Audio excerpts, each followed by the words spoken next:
से निम्नलिखित का HCF मास ज्ञात करें। और क्या दी गई है हमें संख्या 156 और 504।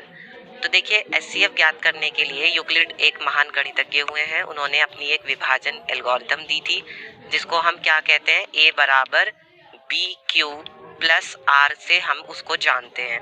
ठीक है, अब इसमें इन्होंने कुछ चरण कहे थे। तो देखिए सबसे पहले हम ये देखते हैं कि 156 और 504 में कौन सी संख्या बड़ी है। तो आपको पता है कि 504 बड़ी है, तो 504 को हम कैसे लिख सकते हैं वो हमें बताना होता है। इसी के रूप में हम कैसे लिखेंगे, ये आपका चरण पहला होगा, पहला चरण। ठीक है, तो 504 को हम 156 के गुणनफल में कितनी बार में लिख सकते हैं।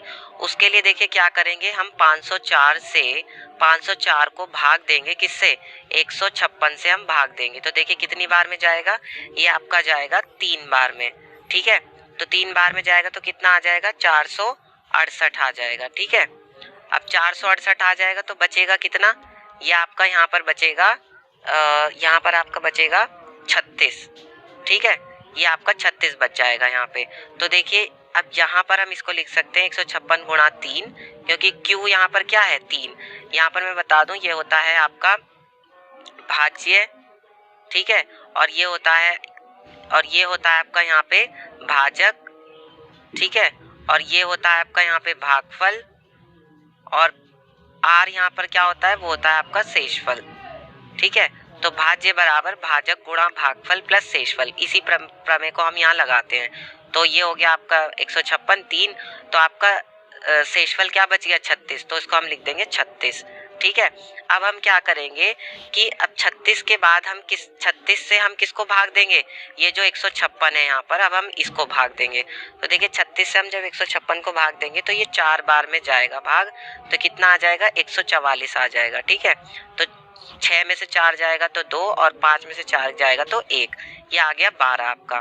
तो फिर अब हम चरण 2 में क्या लिखेंगे, चरण 2 में हम लिखेंगे कि चरण 2 में हम कैसे लिखेंगे, 156 को हम कैसे लिख सकते हैं, 156 को हम लिख सकते हैं 36 गुणा 4, और प्लस का शेषफल क्या आ रहा है, 12। ठीक है, अब हम लिखते हैं चरण 3। ये हम तब तक करेंगे जब तक कि हमारा शेषफल 0 ना आ जाए।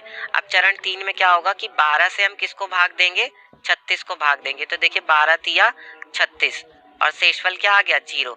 बस हम यहीं रुक जाएंगे। इसका मतलब हम 36 को कैसे लिख सकते हैं, 36 को हम लिख सकते हैं 12 गुणा 3 और प्लस का 0। ठीक है, तो ये देखिए ये यहाँ पर हमारा शेषफल क्या आ गया, 0 आ गया। बस अब हम यहीं रुक जाएंगे, और हम ये जो शेषफल हमारा 0 आया है, ये किसकी वजह से 0 आया, मतलब हमने सबसे बाद में किससे हमने भाग दिया था, 12 से भाग दिया था। तो इसलिए हम यहाँ पर कहेंगे चूंकि चरण 3 में शेषफल क्या है, शेषफल आपका 0 है, शेषफल 0 है। ठीक है, अतः जो हमारा HCF हो जाएगा वो HCF क्या हो जाएगा, 12 हो जाएगा, क्योंकि 12 की वजह से ही, क्योंकि सबसे बाद में हमने 12 से